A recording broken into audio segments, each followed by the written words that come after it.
ನಟ ದರ್ಶನ್ ಇನ್ನೇನು ಒಂದು ವಾರದಲ್ಲಿ ಜಾಮೀನು ಪಡೆದು ಹೊರಬರಲಿದ್ದಾರೆ ಎನ್ನುವ ಸುದ್ದಿ ಹರಿದಾಡುತ್ತಿದ್ದು, ಈ ಬಗ್ಗೆ ಮಗ ವಿನೀಶ್ ಅಚ್ಚರಿಯ ಹೇಳಿಕೆ ಕೊಟ್ಟಿದ್ದಾನೆ. ಹಾಗಾದ್ರೆ ವಿನೀಶ್ ಹೇಳಿದ್ದೇನು ನೋಡೋಣ ಬನ್ನಿ. ನಟ ದರ್ಶನ್ ಜಾಮೀನು ಅರ್ಜಿ ವಿಚಾರಣೆ ಮೇ 4ರಂದು ಸುಪ್ರೀಂ ಕೋರ್ಟ್ನಲ್ಲಿ ನಡೆಯಿತು. ದರ್ಶನ್ ಪರ ಹಿರಿಯ ವಕೀಲರು ಸಾಕ್ಷಿಗಳ ವಿಚಾರಣೆ ತಡ ಆಗುತ್ತಾ ಇದೆ.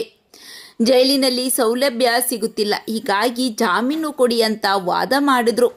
ಸುಪ್ರೀಂ ಕೋರ್ಟ್ ರಾಜ್ಯ ಸರ್ಕಾರ ಹಾಗೂ ಸೆಷನ್ಸ್ ಕೋರ್ಟ್ಗೆ ನೋಟಿಸ್ ಮಾಡಿದ್ದು ಒಂದು ವಾರ ಗಡುವು ನೀಡಿದೆ.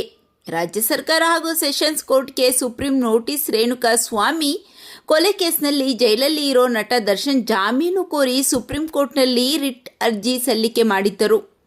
ಮೇ 4ರಂದು ಅರ್ಜಿ ವಿಚಾರಣೆ ನಡೆಯಿತು. ದರ್ಶನ್ ಪರವಾಗಿ ಹಿರಿಯ ವಕೀಲ ಮುಕುಲ್ ಅವರು ವಾದ ಮಂಡನೆ ಮಾಡಿದ್ದರು.